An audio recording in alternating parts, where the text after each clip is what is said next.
नमस्कार। स्वागत है अव्या एस्ट्रो के इस विशेष मासिक राशिफल एपिसोड में। मैं हूं राजेंद्र शर्मा।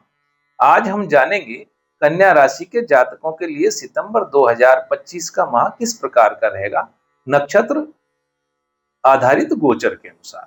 समय एक निरंतर बहती हुई नदी है साथियों। हर माह की तरह यह सितंबर भी अपने साथ कुछ नई संभावनाएं, नए अनुभव और आत्म मंथन के अवसर लेकर आया है। सितंबर का यह माह ग्रहों की चाल और नक्षत्रों के संकेत हमें यह समझने का आमंत्रण देते हैं कि जीवन में क्या बदलने जा रहा है और कैसे हम उसका स्वागत करें।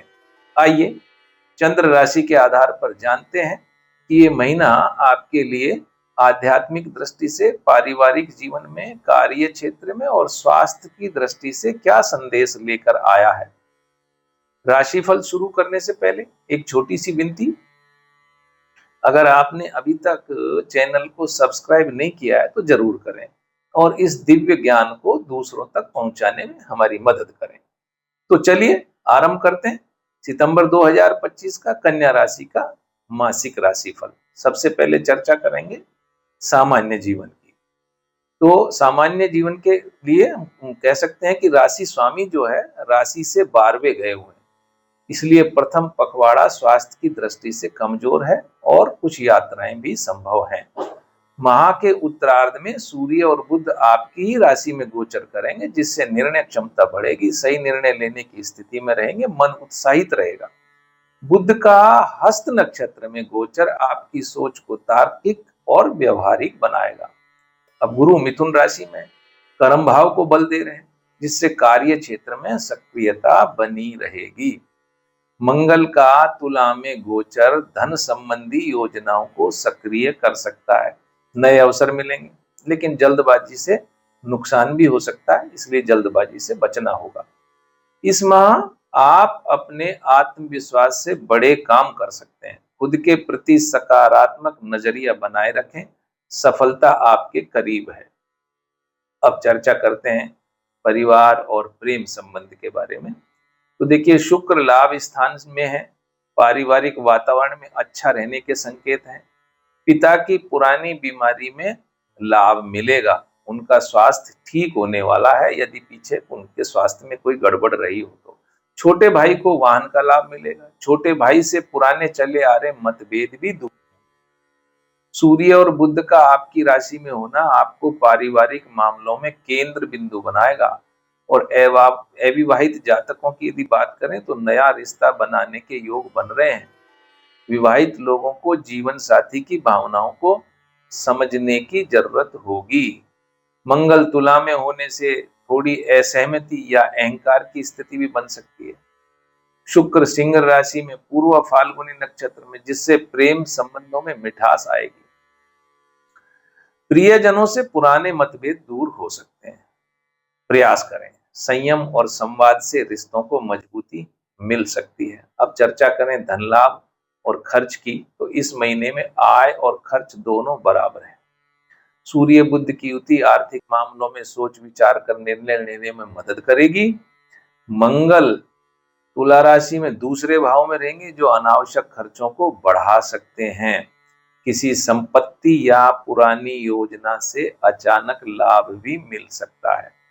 शेयर, सट्टा या रिस्की निवेश में आपको सावधानी रखनी चाहिए।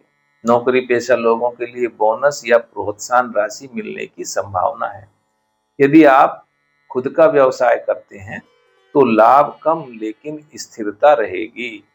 व्यय की योजना बनाकर चलें, तभी संतुलन बनेगा। आपकी राशि स्वामी बुध महीने के उत्तरार्ध में लाभ भाव के स्वामी चंद्रमा के नक्षत्र में रहेंगे, जिससे लाभ होगा। रुका हुआ धन आएगा। कोई उधार दिया हुआ धन भी वापस आ सकता है।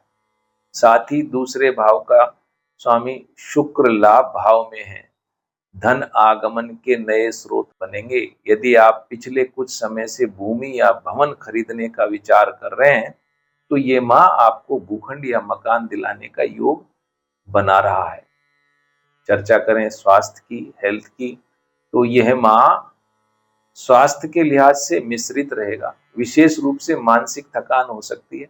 सूर्य और बुध की स्थिति मानसिक फोकस तो बढ़ाएगी पर ओवर थिंकिंग से बचना चाहिए। शनि मीन में वक्री है, कोई पुराना रोग फिर से परेशान कर सकता है। सप्तम भाव में गोचर यदि हम देखें तो महिलाओं को हार्मोनल असंतुलन की शिकायत हो सकती है, क्योंकि शनि की सप्तम दृष्टि है। राहु केतु का असर एलर्जी या त्वचा से जुड़ी कुछ तकलीफें ला सकता है। अब बात करें व्यापार और कैरियर की, तो यह समय नौकरी पेशा और व्यापार दोनों वर्ग के लोगों के लिए मेहनत और नियोजन का है। कार्यस्थल पर आपकी वाणी और निर्णय क्षमता प्रभाव डालेगी। कार्यस्थल में सम्मान मिलेगा, प्रमोशन के अवसर बन रहे हैं, इस माह पदोन्नति मिल सकती है।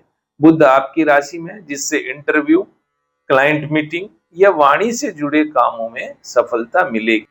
व्यवसाय में नई योजनाओं की शुरुआत के लिए महीना अनुकूल है, लेकिन जल्दबाजी से बचना होगा। साझेदारी में काम करने वालों को विश्वास और पारदर्शिता बनाए रखना होगा।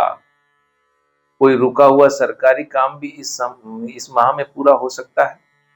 माह के प्रथम पखवाड़े में नौकरी पेशा लोगों को यात्राएं करनी पड़ेंगी और सितंबर के महीने में चंद्रमा आपकी राशि से 2 तारीख, 3 तारीख, 11, 12 और 29, 30 इन तारीखों में चौथे या 8वें होंगे, इसलिए इन तारीखों में कोई नया काम प्रारंभ नहीं करना चाहिए।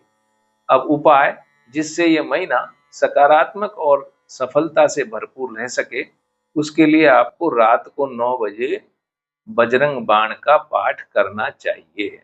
ये सितंबर 2025 का महीना संयम और धैर्य से काम लेने का है, अपनी आंतरिक ऊर्जा को पहचानने का है, इसको रचनात्मक दिशा देने का है। साथियों, ये राशिफल आपको उपयोगी लगा हो तो लाइक करें, शेयर करें और सब्सक्राइब जरूर करें। मिलते हैं अगले राशिफल में अव्या एस्ट्रो के साथ में। धन्यवाद।